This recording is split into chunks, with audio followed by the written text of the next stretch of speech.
வணக்கம் ஃப்ரெண்ட்ஸ். இப்போ நம்ம அதாவது கேப்ப அவல் கடையில் கிடைக்கிறது, மார்க்கெட்டில் கிடைக்கிறது.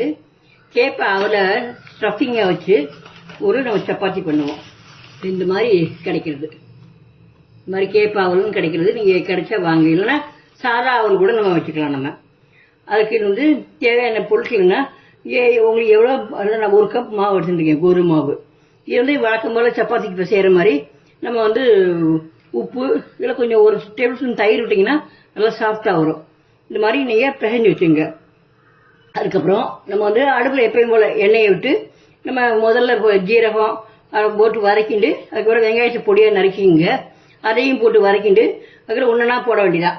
நம்ம இதெல்லாம் மல்லித்தூள், மிளகாத்தூள், மஞ்சப்பொடி, நீங்கள் கரம் மசாலானா கரம் மசாலா எல்லாத்தையும் போட்டு நல்லா வதக்கிங்க.